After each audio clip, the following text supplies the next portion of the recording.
السلام عليكم ورحمة الله وبركاته. In this lecture, we're going to talk about what every single man needs to know about women. How do women think and how are they different from men? So, point number one. Women need reassurance that they are always loved.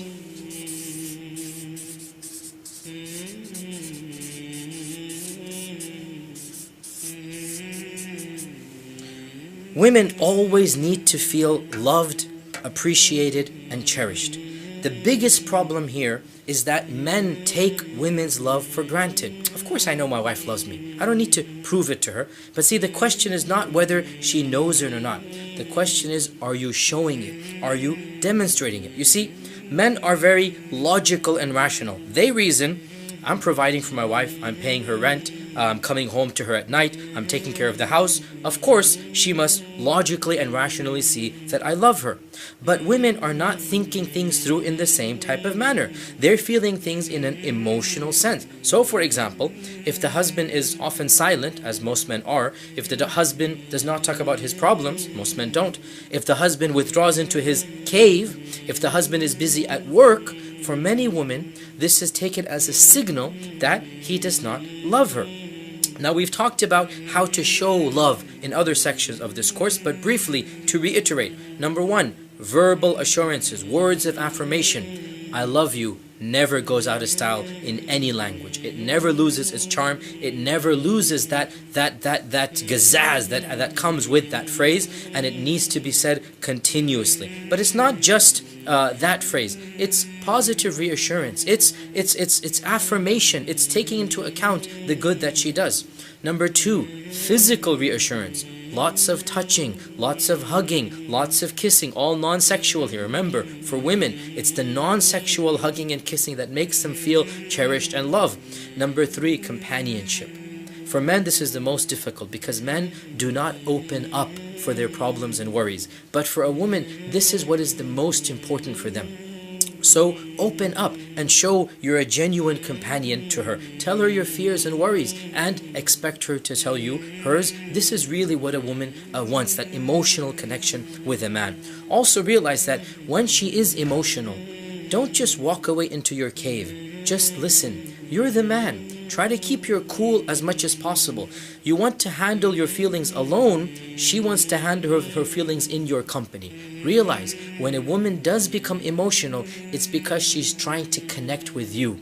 When you become emotional, then generally speaking, as a man, you want to walk away from the scene of the crime, if you like, or the scene of the sword, of the tension. You want to go into your man cave. But for a woman, walking away at a time of argument is seen as if a rejection for her companionship. If you want to, you can tell her, honey, I need to calm down. Let me think things through. We'll talk about this in half an hour, in 1 hour. That's fine. You don't have to be there. But whatever you do not just turn your back and walk away. That's the worst thing you can do in an argument. If you cannot resolve it, right then and there, tell her when you will resolve it. And try your best to keep your cool, because realize, for women, being emotional does not have the same connotation as it does for a man. For women, it's much more natural to be emotional, much more natural to be agitated and whatnot. For men, to be emotional and agitated really is asking for trouble, and therefore do understand, take it in stride, and try to resolve any conflict at the time or at a time that you set. And in any case, the first point here, constant reassurance that she is loved. The second point, which is a follow-up of this point,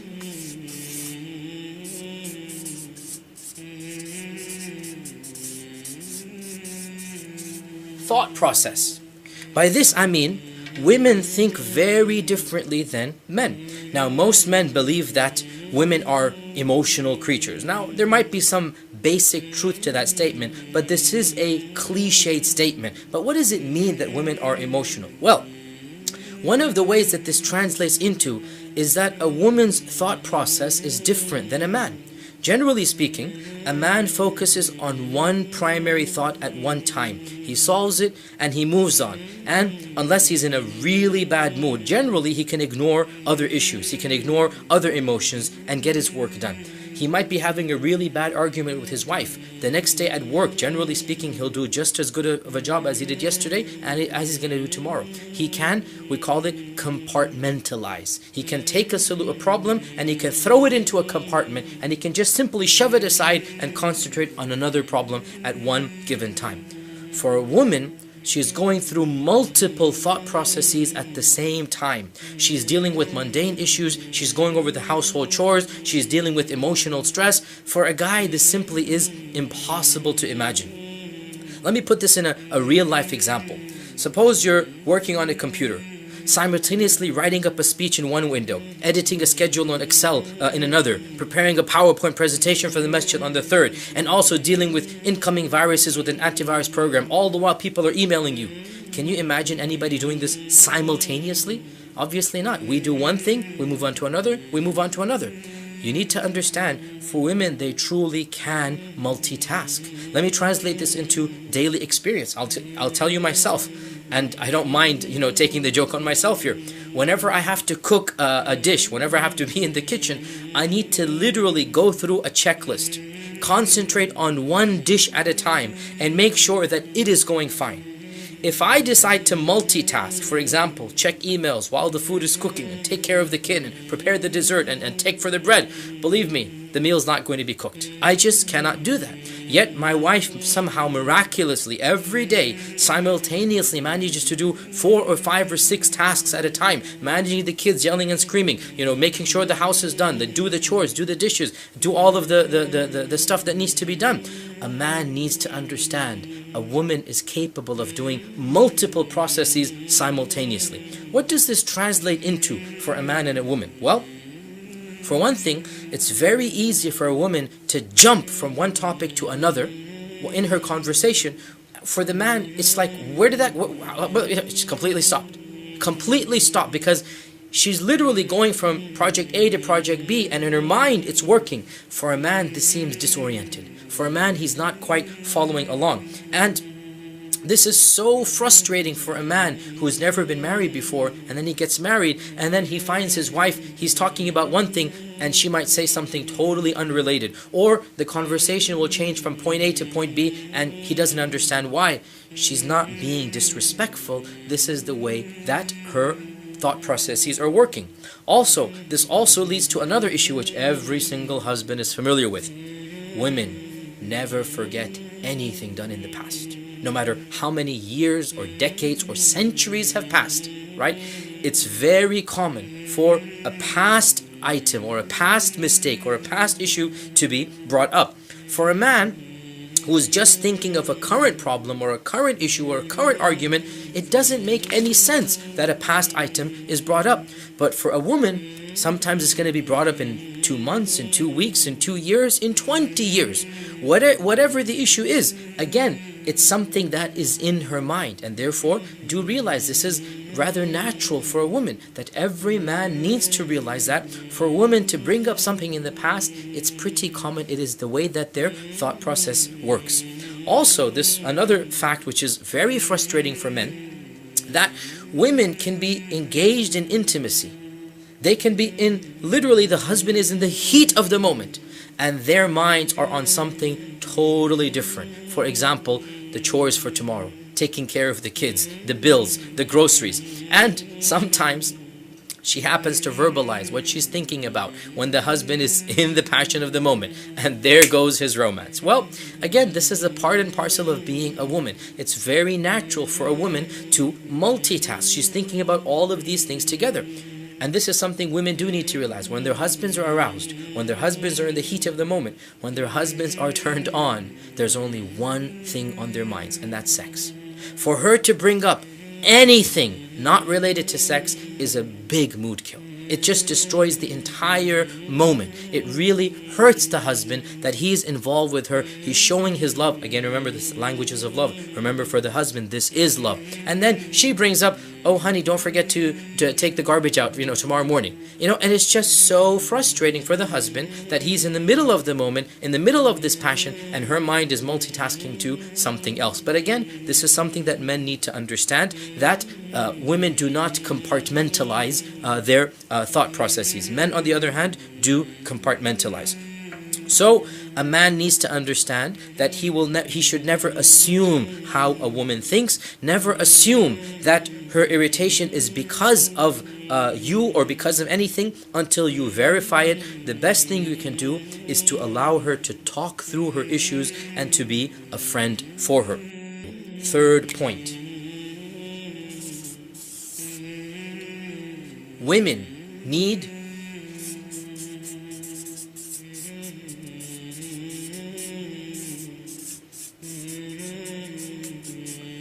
emotional security. We mentioned earlier that a man always feels the need to provide for his family, primarily financially. And alhamdulillah, that's a great and necessary thing.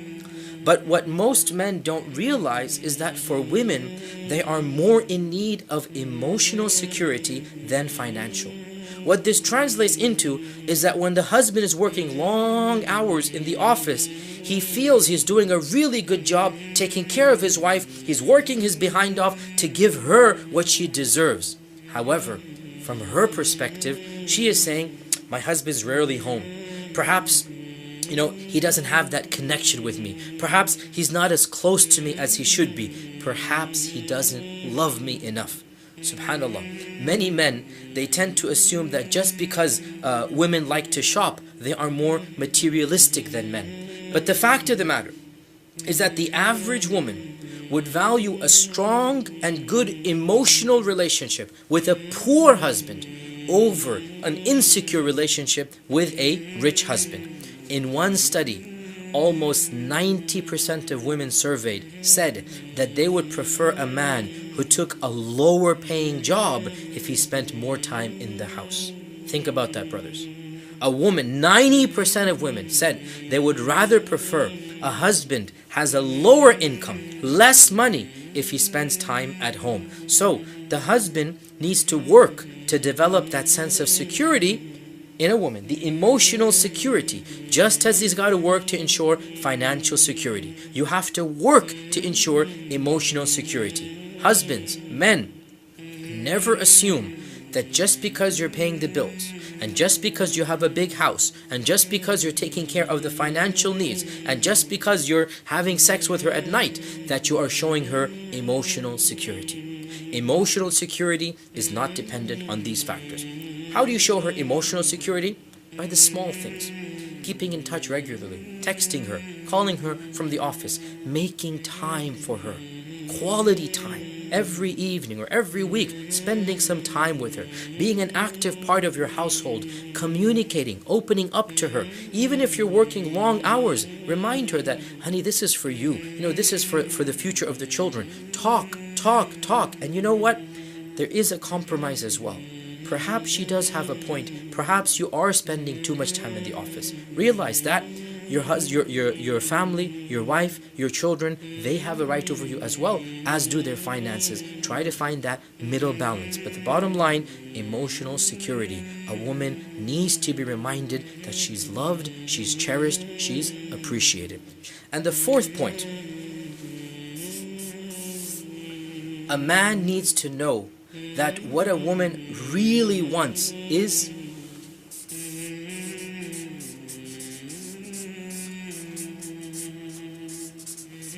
a partner and a friend. For a woman, the ideal husband is her best friend. And for a man, that's not necessarily the case, is that he might have a best friend and his wife is not his best friend. That sometimes happens. For a man, he can love his wife to death, but she's not considered her best friend. He needs to realize if he wants his wife to genuinely love him, she does need to become his best friend. For a woman, the ideal husband is a best friend. And what is a best friend? Well, a best friend is somebody who's going to listen with care, who's going to pay attention, who's going to sympathize. And really, and we've been saying this from the very beginning, and this is probably the most common point that is brought up in all books dealing with the differences between men and women. And that is that women want to connect on an emotional level. Simple example of this, men and women talk for different reasons. When a man discusses a problem, he wants to speak as little as possible. He doesn't want somebody to listen for a long period of time. He wants somebody to solve the problem. He's not looking for sympathy. He's not looking for a shoulder to cry over. He's looking for solutions. He wants an answer.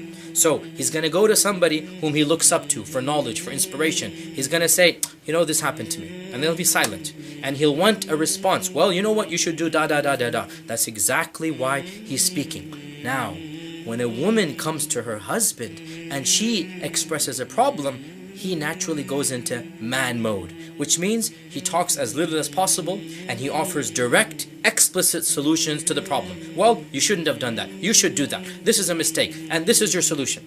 This is not the way to deal with the issue. It's a big mistake. The impression you're giving her is that you're brushing aside her concerns. Next time you're in the company of two women, suppose your sister and wife, suppose your mother and her friend. Next time you're in the company of two women, just pay attention to what they talk about and how they communicate, how long they dwell on the same topic, how they seem to say the same things over and over and over again. For a man, it's very frustrating. But for a woman, they'll say the same thing and she will say it and she will say it and she will say it, and a conversation will go which for a man would have taken 2 minutes, might last 20 minutes amongst women. For a guy, it's frustrating. But you know what? That's because you're thinking in male mode, in guy mode. For women, this is their language of communication.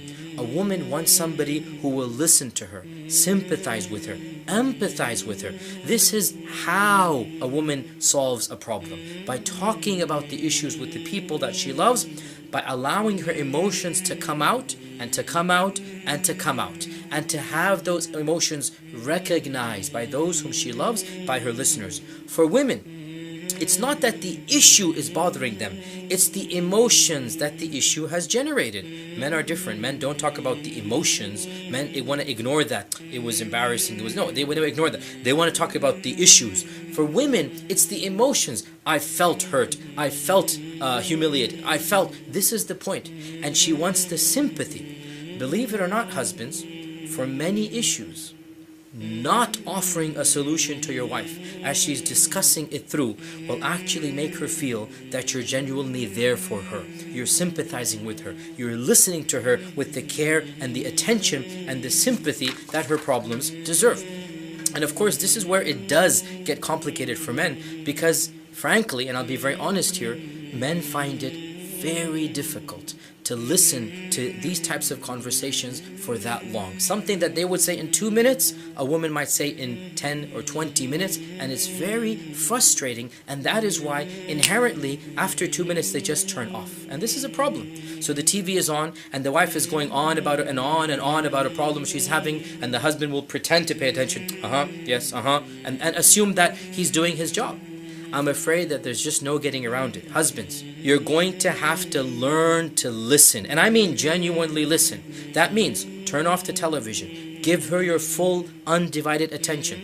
If you can't do it at that time, tell her, honey, I really need to finish this news. If we can talk about this over dinner at 8 o'clock, whatever the time might be, that's the time we'll do it. And then honor your commitment. But you have to give her time. And you have to simply sit there and listen. And another way is, when she's finished talking, ask her, do you want me to give you a solution, or do you want to think about it for a while? Because husbands genuinely are confused. Because husbands want to go into solve problem mode. They don't have empathize mode. They just want to solve the issue right then and there. And they don't realize, for women, it might not even be that they want the problem to be solved. They just want sympathy. They just want a shoulder to cry on. They just want a friend to understand what happened to them. And so they genuinely need to sit there and listen to their wives about the issues that happened to them. Another way is to understand that your job as a man is not to try to talk them out of your feelings. It's not to try to talk them out of the way they felt, but merely to sympathize with those feelings and to understand those feelings. Whatever you do, don't tell her she's overreacting. Don't tell her she's over-emotional.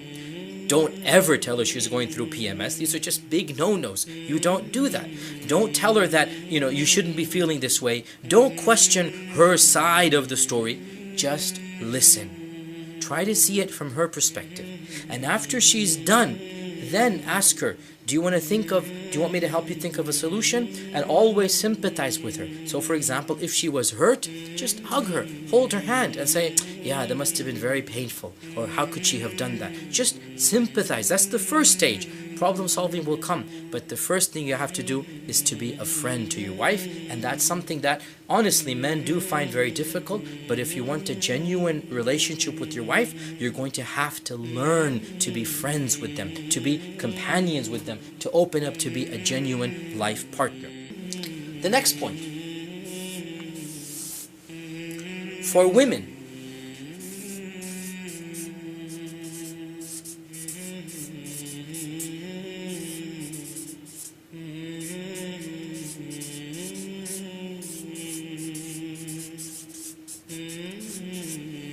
sex is not about the physical pleasure, not at all. The primary motivation for sex is emotional. Men have a physical need for intimacy, and that's why they pursue it, and they go after it, and they initiate it. Women, on the other hand, don't have the physical urge as much as they have the emotional urge. And this is, of course, the general rule. I mean, frankly, let me be blunt here. The escort services, who's servicing whom? The pornography industry, who's servicing whom? It's women servicing men's desires. It's very rare to find the other way around. It's men who desire the physical. What do women want? Romance novels, right? The Hollywood movies about relationships. This is what women want. That's what their stimulus is appealed by. And that's the point that we need to understand. For a woman, sex is about the emotional connection and not necessarily about the physical connection. Therefore, men need to understand that if a woman doesn't feel like it, or doesn't get as enthused about sex as you do, or makes excuses to get out of it, it's nothing to do with you and your performance. Don't take it personally, and don't assume that your wife is any different from any other woman. The problem comes, and I've said this so many times before, when a guy's in love, he automatically wants to have sex with the woman he's in love with. For a woman, being in love means she wants to emotionally connect. And sex is a secondary thing. It's not the primary thing. And we mentioned in our class that a woman's arousal is not like a man's. When she says she's not in the mood, she really is not in the mood. She's not inventing an excuse. It's just that, sexual pleasures are not on as high their list of priorities as it is on a man. A man needs sex. He needs intimacy to unwind and relax. A woman, on the other hand, after a long day of work, after taking care of the kids, after yelling and screaming, really the last thing she wants to do is to have sex. That doesn't relax her as it relaxes men. She'd rather just curl up and go to sleep. She'd rather sit with a novel and drink some tea. And men need to understand it's a natural part of being a woman, that sex does not relax the way that it relaxes in men. Sex is more about the emotional connection than it does about the physical. Now, this doesn't mean that men should now feel hopeless. One of the purposes of our class is to create the ambience, to make the woman aroused, to make her feel sexual, and that's through the languages of love. A woman is aroused when she feels wanted, when she feels pursued, when she feels her husband notices her, vies for her attention, when it's obvious that she is desired. She is not aroused by visual stimulation. Believe me, if a man comes home and takes his clothes off in front of his wife, the wife will literally want to puke. Say, ew, that's disgusting. Whereas if the man comes home and the woman takes her clothes off, this is the man's dream come true, right? It's a wholly different attitude towards the physical element of sex, and by now it should be very clear, and I'll say this as bluntly as possible. How you treat your wife in the kitchen will translate into how your wife treats you in the bedroom. It's as simple as that. The sixth point.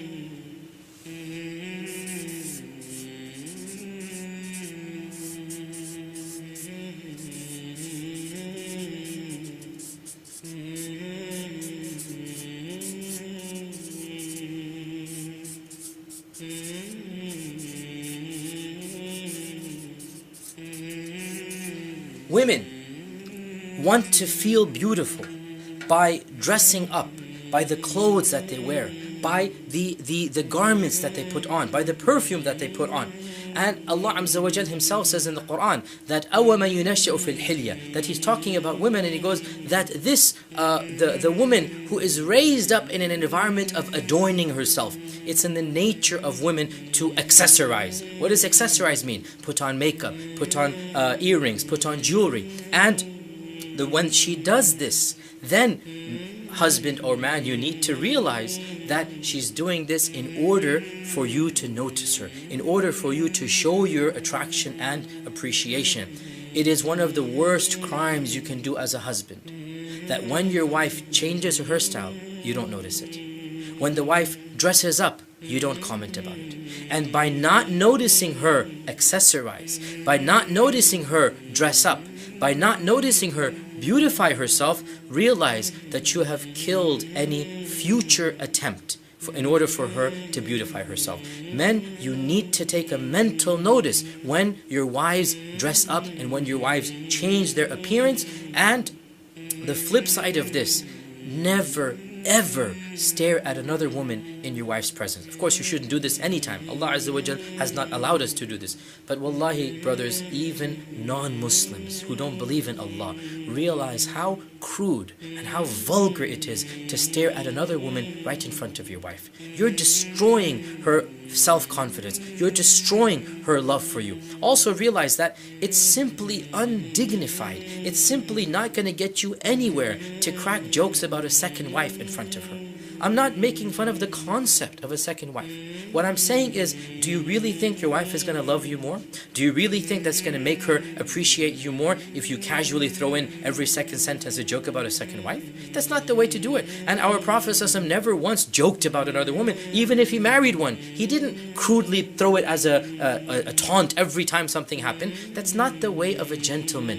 You need to show your wife that she is the most important, the most beautiful object on earth. And that's not going to be done if you stare at other women. And the final point that I want to mention,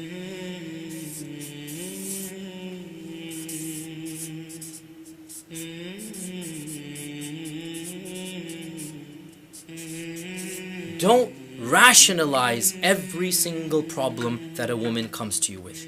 Remember, for a woman, it's emotional more than it is rational. One of the biggest differences between men and women is they want to think things through without any emotion. Just the cold, hard, bare facts. And that's not why the woman is coming to you. She's coming for empathy and sympathy. Don't view this as being any better or worse than you. It's just the way that Allah subhanahu wa ta'ala created her. And that's exactly what our Prophet ﷺ referenced. That, look, you cannot get a woman to think like a man. He said in that famous hadith that a woman was created from a rib, and a rib is crooked, and the most crooked part is the highest part. Now, this is a long hadith about what this means, but the bottom line is the Prophet ﷺ is saying, you cannot make a woman like a man. If you try to do it, you're going to break her, and breaking her means divorcing her. You have to benefit from her as she is, which means emotionally, physically, physiologically, psychologically, emotionally, she is different from the man. In conclusion, brothers and sisters, men and women, husbands and wives,